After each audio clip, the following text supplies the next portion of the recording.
बचपन से मैं सुनते आई हूँ कि गलतियों की माफ़ी मिलती है, गुनाहों की नहीं। गलती और गुनाह में फ़र्क क्या होता है ये मैं तो नहीं तय कर सकती, ये हर केस टू केस डिपेंड करता है। लेकिन अभी एक ऐसा मामला चल रहा है, और मीडिया की नज़र से मैं बोलूँ तो एक ऐसा कीवर्ड चल रहा है जिसके आसपास हर तरफ बात हो रही है। नाम है बिल्किस बानो। इस महिला के नाम के साथ केस जुड़ गया है, बिल्किस बानो केस, बिल्किस बानो मामला। क्या मामला था, क्या हुआ है, ये तो बहुत से लोगों को अंदाज़ा हो गया होगा। जिन्हें नहीं पता उन्हें आगे ये शो देखकर पता चल जाएगा। लेकिन आज हम इसी सवाल के आसपास इस शो को रखेंगे, यही सवाल का जवाब ढूंढने की कोशिश करेंगे कि क्या गुनाहों की माफ़ी मिल सकती है, क्या गुनाहों की सज़ा कम की जा सकती है। नमस्ते, मेरा नाम सोनल है, आप जनाना रिपब्लिक देख रहे हैं। मेरे साथ इस शो की को होस्ट प्रीति हैं, जो 2 हफ्ते बाद छुट्टी से लौट आई हैं। कैसी हैं प्रीति आप? बहुत अच्छी, रिचार्ज होके आई हूँ। तो कैसी रही आपकी ट्रिप? बहुत बढ़िया रही। बहुत मज़ा किया और बिल्कुल फ्रेश होके वापस आई हूँ। आई एम सॉरी, आज मैं एक ऐसे टॉपिक पर डिस्कस कर रही हूँ जो आपको, मुझे, देखने वालों को, सबको थोड़ा असहज करेगा। और करना चाहिए।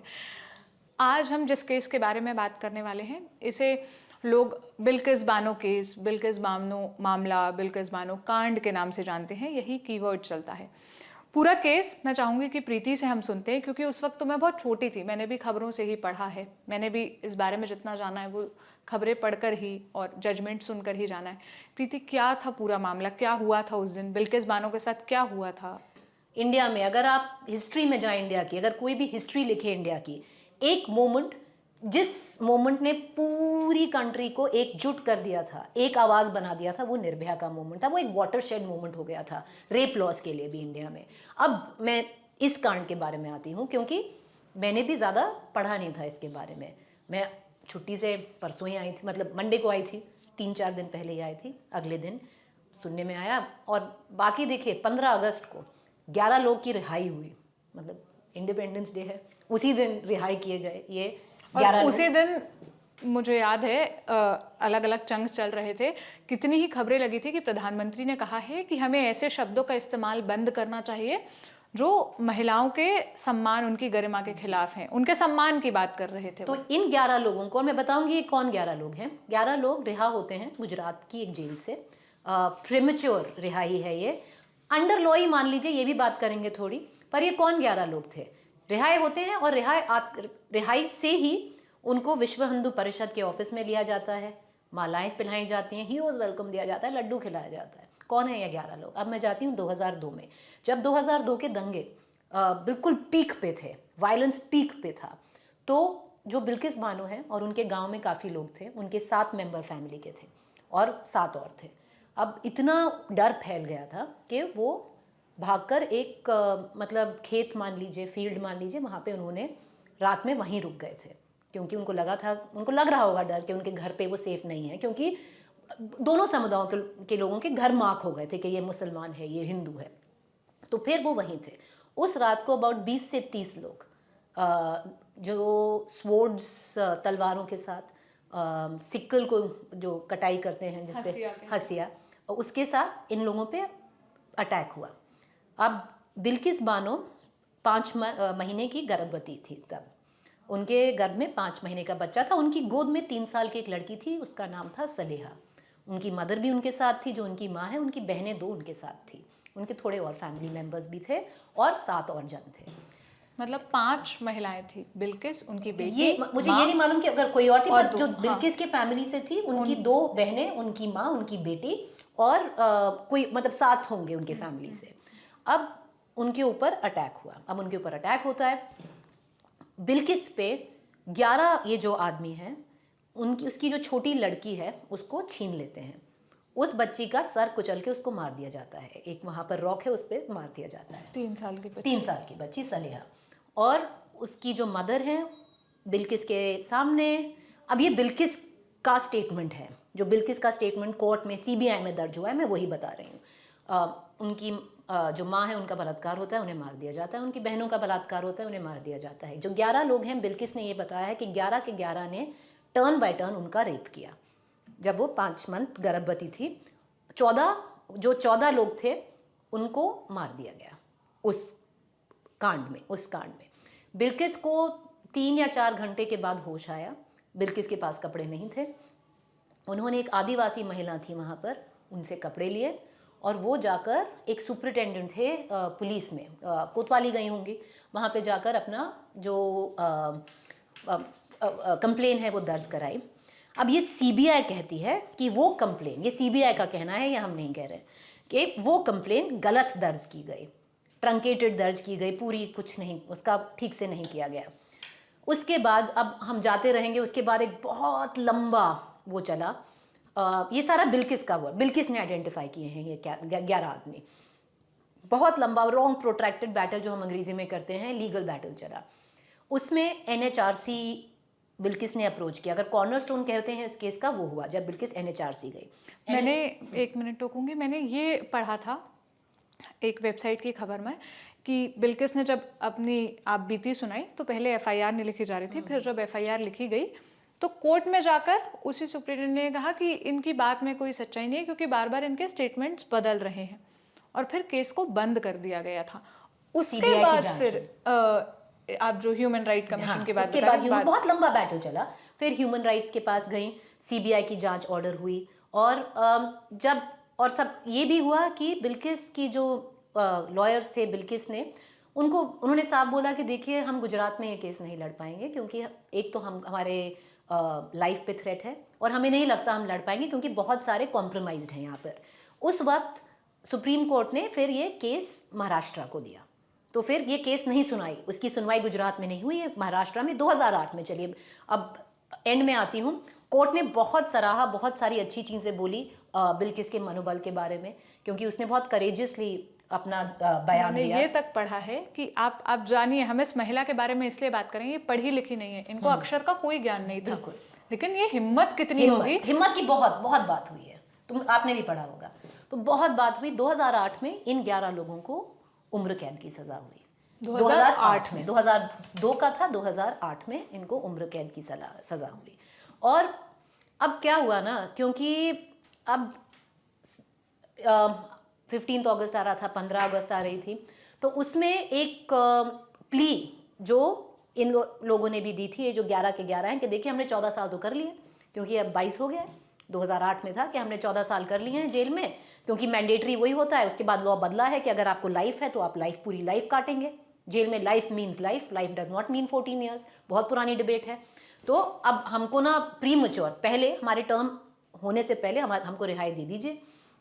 सुप्रीम कोर्ट ने क्या कहा, और ये बहुत इंपॉर्टेंट है, क्योंकि बहुत सारे लोग कहते हैं कि देखिए इसमें क्या है, तो सुप्रीम कोर्ट ने बोला है ना कि इनको छोड़ दो, अब आप क्या कोर्ट को क्वेश्चन करेंगे, बात ये आती है। पर सुप्रीम कोर्ट ने क्या बोला, सुप्रीम कोर्ट ने उनकी प्ली, जो 11 में से एक ने प्ली दी, वो प्ली मानी और कहा कि गुजरात गवर्नमेंट को बोला कि देखिए आप डिसाइड करिए कि रेमिशन करना चाहिए कि नहीं करना चाहिए, और ये गुजरात में ही होगा, क्योंकि ये महाराष्ट्र का केस था ये। पर माफी मतलब टर्म होने से जल्दी रिहाई होनी चाहिए कि नहीं होनी चाहिए, ये इंपॉर्टेंट है कि कोर्ट ने ये नहीं बोला कि होनी चाहिए। सब कह रहे हैं सुप्रीम कोर्ट ने बोला होनी चाहिए कि नहीं होनी चाहिए, आप डिसाइड करिए। कमेटी बना दी गई, उस पर 11 लोगों की कमेटी बैठी, 11 लोगों के लिए। अब उस कमेटी ने 11 के 11 ने डिसाइड किया, और उस कमेटी में कौन थे वो भी बात करेंगे। उन्होंने डिसाइड किया कि देखिए इन्होंने कॉन्डक्ट बढ़ाया रहा है, जेल में व्यवहार अच्छा रहा, जेल में व्यवहार अच्छा था, 14 साल कर लिए हैं, अब इनको रिहाई दे देनी चाहिए। 11 के 11 ने डिसाइड किया छोड़ दीजिए, इनको रिहाई दीजिए। और जैसे ही ये निकले, ये वापस उसी गांव में गए, उसी डिस्ट्रिक्ट में गए, वहीं गए जहाँ पे बिल्किस रहती हैं, और धूमधाम से गए। पूरे इंटरनेट ने वो तस्वीरें सबने देखी हैं, आपने भी देखी होंगी, धूमधाम से गए। अब सवाल ये भी है जो उठ रहा है, ह्यूमन राइट्स वॉचर्स ने उठाया है, लॉयर्स ने उठाया है, ऑपोजिशन कांग्रेस ने उठाया है भी, कि ये जो 11 मेंबर कमेटी थी ये कॉम्प्रोमाइज़ थी। ये ऑपोजिशन कह रहा है, क्योंकि इनमें से 4 बीजेपी के लीडर्स थे, 2 एमएलए थे, एक महिला मोर्चा गोधरा यूनिट की हेड हैं, और दूसरे एक बीजेपी लीडर है। और ये जो दूसरे बीजेपी लीडर हैं उनके नाम मैं आपको दे सकती हूँ। जो बीजेपी लीडर थे वो मेरे पास नाम लिखे हुए हैं, तो वो एक मुरली आई थिंक करके होंगे कोई। इसमें जिन लोगों के नाम है, एक तो कमेटी में पंचमहल से बीजेपी के 2 विधायक थे, गोधरा के विधायक CK राहुल जी, विधायक सुमन चौहान, पंचमहल के सांसद जसवंत सिंह राठौर समेत 11 लोग इसमें शामिल। मैं बताती हूँ, क्योंकि मैं आज सुबह से ना यही स्क्रिप्ट लिखे जा रही हूँ, ये सामने है। तो और कलेक्टर जो वहाँ के हैं गोधरा के, 11 सुजल मायत्रा, और 3 होम डिपार्टमेंट के ऑफिशियल हैं। पर चलिए, बीजेपी की एक एमएलए हैं सुमन चौहान, महिला हैं, ये थी उसमें। BJP MLA C K Rao ji आज मेरे ही शो में आए थे, ये भी थे उसमें, जो बीजेपी के थे। फिर एक हैं, 2 हैं, 2 बीजेपी के लीडर हैं। सोचिए, इन दोनों को सोशल वर्कर की कैपेसिटी में लिया गया। 2 बीजेपी की लीडर हैं पर सोशल वर्कर की कैपेसिटी में शामिल किया गया कमेटी में। ये इनमें से एक हैं स्नेहा भाटिया। स्नेहा भाटिया महिला मोर्चा गोधरा यूनिट की हेड हैं। जो दूसरे हैं वो है मुरली मूलचंदानी, वो एक भारतीय जनता पार्टी भाजपा के लीडर हैं। पर कॉन्फ्लिक्ट ऑफ इंटरेस्ट यहाँ पे ये भी करता है क्योंकि ये एक गोधरा कांड के आई विटनेस थे, तो उनको तो 5-4 बीजेपी लीडर और उनमें से 4, एक का कॉन्फ्लिक्ट ऑफ इंटरेस्ट। ये ह्यूमन राइट्स वॉचर्स और लॉयर्स बोल रहे हैं कि ये कॉम्प्रोमाइज्ड है। तो ये सब बिल्किस ने देखा और उसने अब उसके बाद, कल ही की बात है, एक नोट रिलीज़ किया है कि मैं नम हूँ, मैं बात नहीं कर सकती, पर जो जुडिशरी पे मेरा फेथ था इट इज़ कम्प्लीटली शेकन। ये लड़ाई मेरी नहीं थी, ये लड़ाई बहुत सारी महिलाओं की हैं जो कोर्ट में जाती हैं। अब क्या जो अंत रिजल्ट होता है, जुडिशरी का जो एंड रिजल्ट होता है, क्या यही है मेरा एंड रिजल्ट? इतनी लंबी लड़ाई है। तो ये बहुत सारे सवाल, जैसे मैंने मुझे निर्भया की याद दिलाए, क्योंकि क्या हुआ था सोनल, उस वक्त पूरा इंडिया इकट्ठा हो गया था। इधर मुझे लगा कितना हेनस क्राइम, अगर मैं आपको बताऊं अंग्रेजी में, इतना दर्दनाक वाकया आपके साथ हुआ और वैसा सपोर्ट आपको नहीं मिल रहा है। मतलब मुझे समझ नहीं आता कैसे हो सकता है कि इंडिया में, हिंदुस्तान में हम ठीक हैं कि बलात्कारियों को, मर्डरर्स को लड्डू खिलाए जा रहे हैं, मालाएं पहनाई जा रही हैं। ये कैसा इंडिया है यार? हम तो नहीं, समझ नहीं आ रहा था मुझे।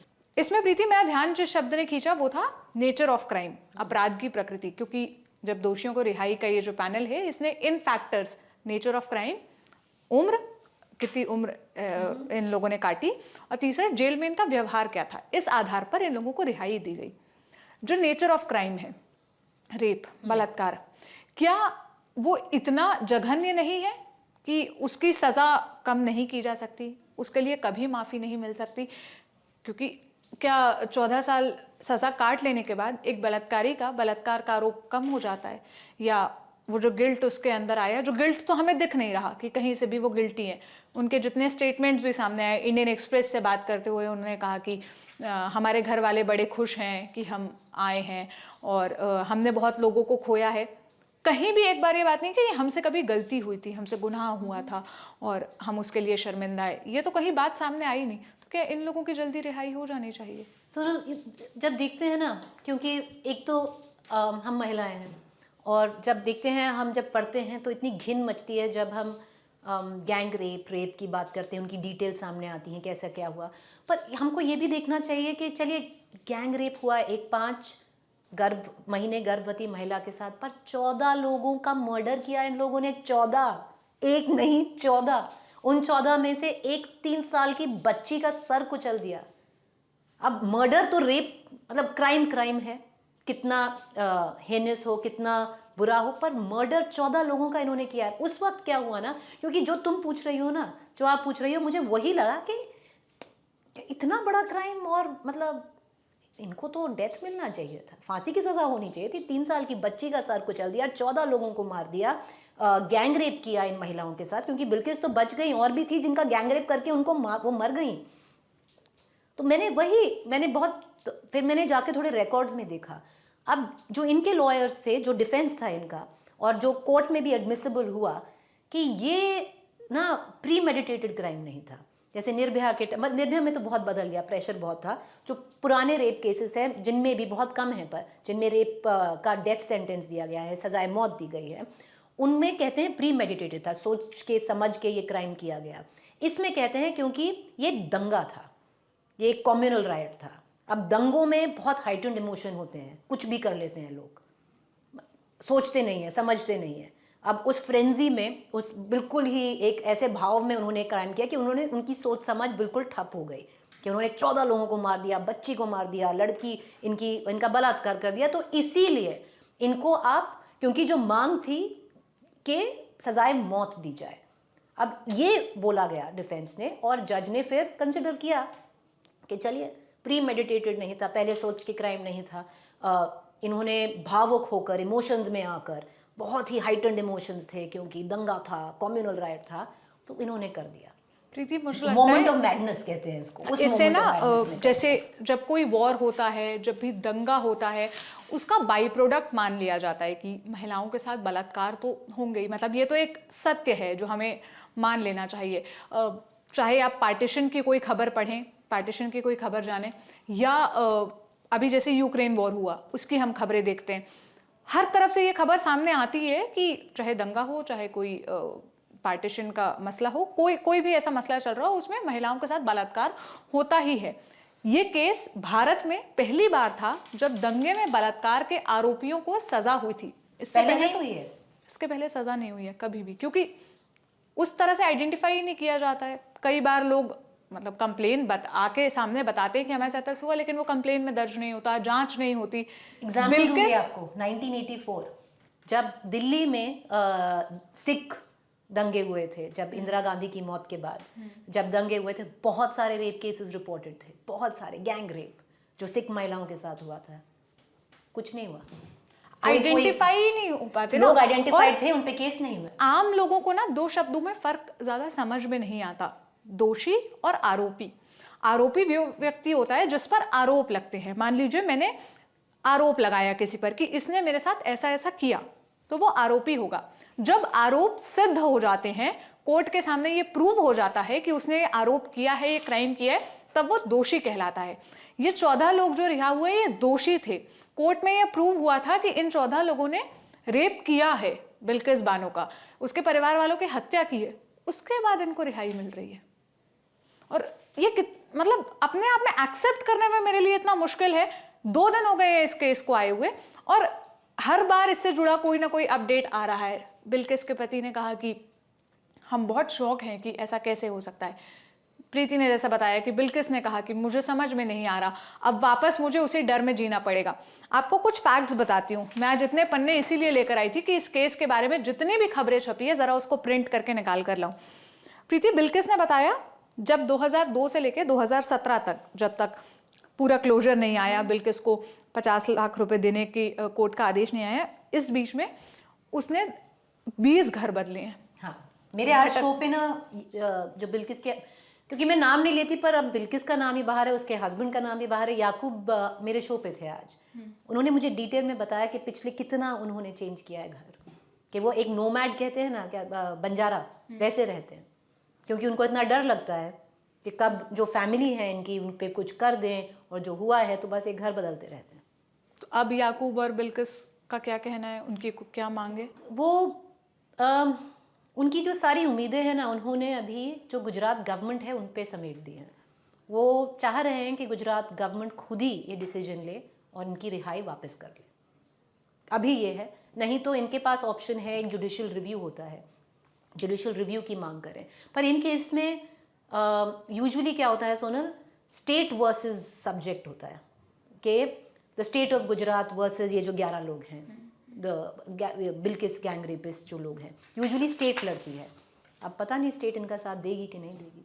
अच्छा प्रीति, इस केस में मैंने ये भी पढ़ा कि ये जो रिहाई की बात है, जल्दी रिहाई की, जो केंद्र सरकार है उसका अलग मत है। केंद्र सरकार का कहना है कि बलात्कार के आरोपियों को उनकी सजा को कभी कम नहीं किया जा सकता। लेकिन गुजरात में ये रूल अलग क्यों है, कैसे है? अब इसमें जो बोला जा रहा है, जो डिफेंस दिया जा रहा है, क्योंकि इसमें यूजुअली सेंटर को कंकर करना पड़ता है, सेंटर के पास जाना पड़ेगा, क्योंकि ये सीबीआई जांच थी, क्योंकि सेंट्रल एजेंसी की जांच थी, तो सेंटर का इन्वॉल्वमेंट तो डेफिनेटली, मतलब आपको सेंटर से पूछना पड़ेगा क्या ये हम कर सकते हैं। पर इसमें क्या हुआ है ना, बहुत सारी रूलिंग है, एक 1992 की रूलिंग है, और फिर एक 2014 की रूलिंग है, गुजरात गवर्नमेंट की ही, गुजरात गवर्नमेंट के पास है। 2000 इन्होंने 1992 की रूलिंग पे ये आधार किया है। पर अगर मैं सिंपली आपको सिंप्लीफाई करके बताऊं कि सुप्रीम कोर्ट के पास एक प्ली आई, मतलब कोई भी आप, अगर आपने 10, 11, 12, 13, 14 साल गुजार दिए जेल में, क्योंकि पहले मैंडेट ये था ना कि उम्र कैद 14 साल, पहले ऐसा फिक्स, कम से कम 14 साल, कम से कम 14 साल। तो अब जो इनमें से एक है, इन्होंने प्ली दर्ज की सुप्रीम कोर्ट में कि देखिए हमने 14 साल कर लिया, हमारा पूरा जो बिहेवियर है, जैसे हमने जेल में रहे हैं, रहन सहन बिल्कुल कायदा कानून के उसके हिसाब से था, बहुत अच्छा व्यवहार था हमारा, तो हमें रिहाई कर दीजिए। अब सुप्रीम कोर्ट ने एक नॉर्मल चीज़ की, एक्सेप्ट करी प्ली। सुप्रीम कोर्ट कर सकता था कि नहीं एक्सेप्ट करेंगे, उन्होंने कर ली प्ली। और उन्होंने गुजरात जो सरकार है उसको बोला कि देखिए आप डिसाइड करिए कि ये प्रीमेच्योर रेमिशन पॉलिसी जो कहते हैं, रेमिशन पॉलिसी के तहत इनको रिहाई मिलनी चाहिए इनके 14 साल के बाद या नहीं मिलनी चाहिए। गुजरात गवर्नमेंट मना कर सकती थी, उन्होंने ये जो कमेटी जिसकी बात हम कर रहे थे, ये मना कर सकती थी, ये कमेटी बोल सकती थी जो बिठाई गई कि नहीं, पर 11 के 11 ने बोला हाँ। तो मतलब अगर हम, क्योंकि पता है क्या होता है, बहुत कंफ्यूज हो जाते हैं, क्योंकि मैं भी अपना शो की तैयारी कर रही थी, बहुत ही कंफ्यूज हो जाते हैं। 1992 की रूलिंग, फिर 2014 की रूलिंग, फिर सेंटर के पास जाना चाहिए था, पर रिहाई के पहले सेंटर इन्वॉल्व है। क्यों है? क्योंकि सीबीआई इन्वॉल्व है, सीबीआई की जांच थी, तो ये चीजें हुई हैं। पर ये गुजरात गवर्नमेंट पे था कि गुजरात गवर्नमेंट नहीं मानिए, चलिए जो कमेटी बिठाई, कमेटी पे था, कमेटी डिसाइड कर सकती थी कि नहीं हम नहीं देंगे रिहाई, उन्होंने दे दी। यहाँ पर प्रीति जो बात अभी बता रही थी, वो फैक्ट भी नोटिस करना चाहिए कि संयोग ही है जिस दिन प्रधानमंत्री लाल किले से कह रहे हैं कि महिलाओं का सम्मान करिए, महिलाओं के सम्मान की बात कह रहे थे, ठीक उसी दिन उसी राज्य में जहाँ के वो मुख्यमंत्री रह चुके हैं, जहाँ उनकी सरकार है अभी, वहाँ से ये खबर आती है कि 14 लोगों को रिहा किया जा रहा है, 11 लोगों को रिहा किया जा रहा है। और ये जो 11 लोगों की कमेटी है जिसने ये फैसला लिया, उसमें से 4 लोग, आपने बताया ना, 4 लोग प्रधानमंत्री जिस पार्टी से आते हैं उसी पार्टी से ताल्लुक रखते हैं। तो सवाल यहाँ पर ये भी उठता है कि जो बात प्रधानमंत्री कह रहे हैं कि उस पर उन्हीं के पार्टी के लोग भरोसा नहीं करते, क्या उस पर अमल नहीं करना चाहते वो? अब देखिए इसमें बहुत सारी चीज़ें हैं, पॉलिटिक्स बहुत, जो रीजनल पॉलिटिक्स होती है ना सोनल, बहुत बड़ा खेल होता है। अब एक और चीज़ बताऊंगी, देखिए जो बीजेपी है, चलिए सेंटर में कुछ नहीं बोल रही है बिल्किस बानो के केस के बारे में, रीजन में तो बिल्कुल ही नहीं कुछ कह रही है, मतलब कोई ऑफिशियल कमेंट नहीं आया है बीजेपी से, पर वो एक अकेली पार्टी है जो नहीं कह रही। आम आदमी पार्टी पहली बार गुजरात एंटर कर रही है, चुनाव लड़ना चाहती है, 2 महीने में चुनाव है गुजरात में, 2 महीने में। बहुत कम्युनली बहुत पोलराइज स्टेट है गुजरात, 2002 से बहुत पोलराइजेशन है। अब आम आदमी पार्टी एंटर करी, आम आदमी पार्टी ने एक शब्द नहीं बोला है अभी बिल्किस बानो के केस के बारे में कि उनको रिहाई क्यों मिली, क्योंकि वो भी समझते हैं कि भाई कुछ बोल दें तो उल्टा ना पड़ जाए। एक पॉलिटिकल हॉट पोटैटो अगर मैं अंग्रेजी में बोलूँ ना, तो वो हो गया है ये बिल्किस बानो का केस। कांग्रेस को देखिए, कांग्रेस जम के नेशनल लेवल पे अटैक कर रही है, जो नेशनल लेवल पे आप देखें प्रेस कॉन्फ्रेंस कर रही है, हर दिन एक स्पोक्स पर्सन आके जम के बरसता है बीजेपी पे कि आप कैसा कर सकते हैं, आपकी वजह से हुआ, नारी शक्ति तो आपने बोला था, आप क्या ये नारी शक्ति है, ये सब कर रहे हैं रीजनल लेवल पे। एक प्रेस कॉन्फ्रेंस नहीं हुई है अभी कांग्रेस की गुजरात में। एक स्टेटमेंट आया है जो मैं बोलूँगी, वो जिग्नेश मेवानी जो उनके वर्किंग प्रेसिडेंट हैं, उन्होंने एक वर्बल इसको क्रिटिसाइज़ किया है, पर एक ऐसा नहीं है कि वहाँ पर वो झंडा लेके निकल गए हैं इसके खिलाफ। तो पॉलिटिकली कोई भी पार्टी जो गुजरात में अभी चुनाव लड़ना चाह रही है इस पर कुछ नहीं बोलना चाह रही है, क्योंकि उनको लगता है, क्योंकि इतनी पोलराइजिंग, क्योंकि अब गलत बोलने का है, बिल्किस बानो है, पांडे नहीं है। और प्रीति, मतलब मुझे अंदर से ये सवाल आ रहा है और मुझे बहुत गुस्सा भी आ रहा है ये देखते हुए कि इस केस में क्या पॉलिटिक्स हो सकती है। मतलब ये तो वाकई आपके सामने एक ऐसी महिला का केस है जिसने इतने सालों तक क्या कुछ सहा, ना सिर्फ उस दिन, ना सिर्फ 2002 की उस घटना के पास, उस घटना वाले दिन, बल्कि उसके बाद भी लगातार अपना केस प्रूव करने के लिए उसने कितनी लंबी लड़ाई लड़ी।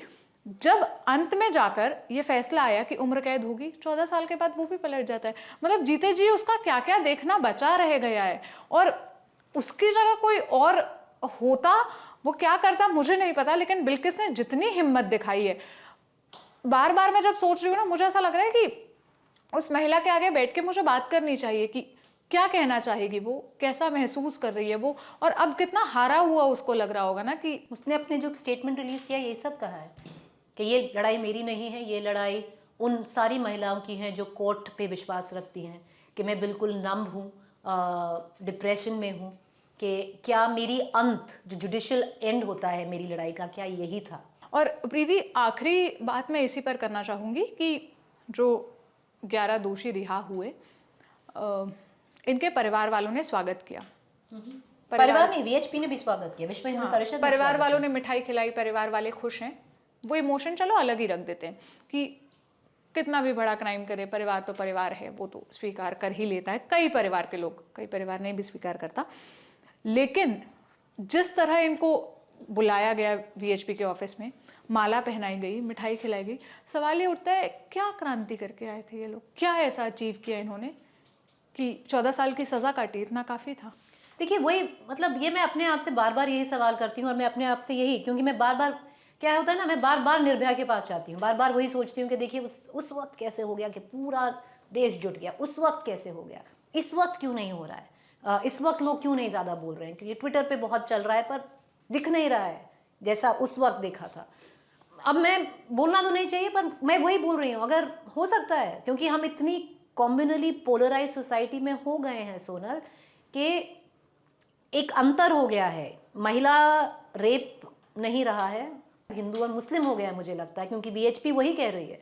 क्योंकि मेरे यहाँ पे प्रवक्ता आते हैं वीएचपी के आए, मैंने वही बार बार पूछा कि आपको बुरा नहीं लगता, शर्मिंदा नहीं होते कि आपने ये आपके शो में आए थे? 2 बार आए हैं, आज आए थे, कल आए थे, कि शर्मिंदा नहीं होते आप कि आपने, मतलब क्यों आप कह रहे हो? एक ने तो कल आके मेरे शो में भी बोला, मैं आपको दिखाऊंगी उसकी क्लिप, कि ये सजा काट चुके हैं, ये बलात्कारी ही नहीं रहे हैं। जैसे अजमल कसाब, अब क्योंकि उसको सजाए मौत हो गई, वो अभी आतंकवादी नहीं है, क्योंकि उसने तो सजाएं अपनी कर ली ना। ये अजीब अजीब हैं चीज़ें, और मुझे लगता है ये जो, अगेन मैं वही बोलूँगी, क्योंकि इतना कम्युनली पोलराइज हो गए हैं हम कि सब उसी में सिमट गया है। क्या आप देख ही नहीं पा रहे हैं भाई, देख ही नहीं पा रहे हैं उसके आगे। अंत में तो मैं बस उतना ही कहूँगी कि बचपन में जो मेरी दादी हमें जब चीज़ें सिखाती है ना, तमीज़ सिखा रही होती हैं, तो कहानियों के ज़रिए वो बात समझाया करती थी। तो वो कुछ चीज़ें ऐसी कहती थी कि कुछ काम ऐसे होते हैं जिनकी कभी माफ़ी नहीं मिलती। तुम अगर झूठ बोलोगे, तुम अगर किसी का दिल दुखाओगे, तुमने अगर जानबूझ के किसी के साथ ऐसा किया होगा, तो वो गुनाह होगा, तुमने उसको नुकसान पहुँचाया होगा। गुनाहों की कभी माफ़ी नहीं मिलती, गलतियों की मिल जाती है जो आपसे अनजाने में हो जाए, जिसको बाद में आप रिप्लेस कर सको, उसको कॉम्पनसेट कर सको। क्या बलात्कार एक ऐसा क्राइम है जिसकी माफ़ी मिलनी चाहिए? क्या हत्या करने के 14 साल बाद हत्यारा नहीं रह जाता? क्या बलात्कार करने के 14 साल बाद बलात्कारी नहीं रह जाता? ये सवाल मैं आप लोगों से पूछ रही हूँ। आपकी जो भी राय होगी हमें कमेंट सेक्शन में बताइएगा। आखिरी सेगमेंट की तरफ जाती हूँ, रिकमेंडेशन का, और ये है मेरा सबसे फेवरेट सेगमेंट, जिसमें मैं प्रीति से लेती हूँ सुझाव कि क्या देखा जाए, पढ़ा जाए। तो इस हफ्ते आप क्या सुझाव देंगी? वो क्या करा जाए, और ये बांध लीजिए, अगर आप कोई इंटरनेशनल ट्रैवल कर रहे हैं, कभी भी अपनी गाड़ी में अपना वॉलेट मत छोड़िएगा, क्योंकि मेरा वॉलेट चोरी हो गया था। तो ये मत करिएगा, क्योंकि हम इटली में थे, एक जगह है वहाँ पे नेपल्स, वहाँ पे वैसे ही कहते हैं कि नेपल जो अंडरबेली, जिसने गॉडफादर देखी है ना, जो माफिया कहते हैं, इटालियन माफिया, सो वो वहीं से ही पनपा है, वहीं से ही उठा है। अब मैं 5 मिनट के लिए जा रही थी, हमने एक गाड़ी हायर कर रखी थी, बिल्कुल साइड पे मैंने अपना बैग रख दिया, जब तक आई किसी ने गाड़ी का वो तोड़कर और मेरा बैग ले लिया। तो ये कभी मत करिएगा, अपना सामान अपने साथ, अगर आप पैसे लेके जा रहे हैं कोई हॉलिडे के लिए, 4 जगह रखिएगा, एक जगह कभी नहीं रखिएगा, क्योंकि इसलिए मेरे थोड़े पैसे बच गए। पर ठीक है, हो जाता है, क्योंकि अब याद क्या रहेगा, याद थोड़ा ना रहेगा कि हमने थोड़े पैसे खोए, याद रहेगा कि बहुत बढ़िया छुट्टी थी। पर ये एडवाइस है, कभी भी नहीं करिएगा। हाँ, मतलब मुझे बुरा भी लग रहा है, लेकिन उसके साथ साथ मेरी तरफ से रिकमेंडेशन इस हफ्ते एक फिल्म है, नेटफ्लिक्स पर आई है, बहुत से लोगों ने देख भी ली होगी, डार्लिंग्स। मैंने एक लाइव में ये भी कहा था, बताया था कि क्यों ये फिल्म देखनी चाहिए। शॉर्ट में मैं कहूँगी, ये फिल्म आप आलिया की वजह से मत देखिए, ये फिल्म आप शेफाली शाह की वजह से मत देखिए, किसी की वजह से आप ये फिल्म मत देखिए। आप इसलिए देखिए कि ये मुद्दा कितना इम्पॉर्टेंट है, और जब कोई महिला ऐसे मुद्दे पर फिल्म बनाती है तो उसका नज़रिया देखेगा, वो डोमेस्टिक वायलेंस को किस तरह से ट्रीट करती है, जो आपके और हमारे बीच में बहुत नॉर्मल है। थप्पड़ मार देना, लड़ाई हो जाना, थोड़ी बहुत अनबन होना, पति का नाराज़ होना कि खाना अच्छा नहीं बना, खाने में कुछ आ गया, दफ्तर की फ्रस्ट्रेशन आकर पत्नी पर निकालना, हमें ये बहुत नॉर्मल लगता है, क्योंकि हमने आसपास हमेशा ऐसा होते हुए देखा है। लेकिन ये गलत है, और साथ ही साथ पत्नी का अत्याचार भी पति के ऊपर गलत है, ये दोनों ही बात इस फिल्म में की गई है। इस वजह से एक इम्पॉर्टेंट इशू पर बनी हुई अच्छी फिल्म है। आप एक्टिंग के नज़रिए से कहीं पे बोल सकते हो, कहीं पे आप सिनेमेटोग्राफी के लिए बोल सकते हो कि ये कम रह गया, वो कम रह गया, लेकिन टॉपिक के वाइज आप बिल्कुल भी डिसअपॉइंट नहीं होगे कि क्या ही बना दी। और बढ़िया अभी नेटफ्लिक्स इंडिया में ट्रेंड भी कर रही है, तो जिसने नहीं देखी है जाकर देख लीजिए। मैंने नहीं देखी है। देखिएगा, हाँ, आपको definitely बहुत। और सबसे अच्छी बात क्या है प्रीति पता है, मतलब मुझे ऐसे इश्यूज पर जब फिल्म बनती है ना, मुझे ऐसा लगता है कि कुछ बहुत प्रीची ना हो, मतलब हाँ, मत मतलब ज्ञान कहानी मत दो। सुनाओ यार, हाँ, बहुत बहुत ज्ञान सुन लिया है, फनी है। कई ऐसे इंसिडेंट्स जहाँ बहुत हंसी आती है कि अरे यार, कुछ ऐसे डायलॉग्स है, जैसे एक मिसल पाव को लेकर डायलॉग है, जब आप हम ज्यादा देखेंगे, ज्ञान नहीं देते क्या? मुझे लगता है कभी कभार हम भी बड़ा ज्ञान देते हैं शो में। लेकिन कोई देता ही नहीं है फिर महिलाओं मुद्दों पर। महिला हाँ, के मुद्दों पर कौन बात करता है? मतलब कई मुझे कभी कभार बहुत लगता है इस फिल्म के, भाई कितना ज्ञान देंगे यार, कितना आप कौन से सुनेंगे अपने इनको शो बार-बार। में, आप डेली शो करती हैं, अपने शो में कब आप 7 साढ़े 7 ज्ञान के बीच देती में हूँ। एग्जैक्टली कब आप नहीं, इतना- सही बात है, सही बात है, सही बात है। इस शो को बनाने के पीछे का आइडिया ये था कि 2 लड़कियां खड़े होकर जो लड़कियों की बातें हैं, उनके मुद्दे हैं, उस पर कोई तो बात करे, जहाँ कोई नहीं करता, या जहाँ होती भी है तो कभी हैशटैग चल गया तो होगी, या नहीं नहीं होगा।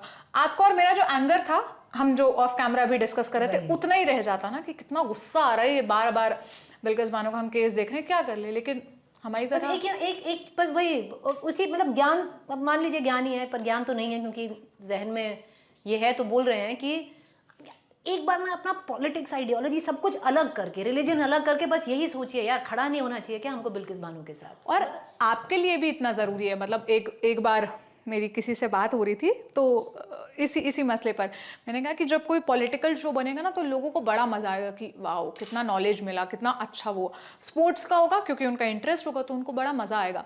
ज्ञान शब्द को नेगेटिव सेंस में जब भी महिलाओं के मुद्दे आएंगे ना, तब इस्तेमाल किया जाएगा, क्योंकि वो उनको बहुत प्रीची लगेगा, बहुत बोरिंग।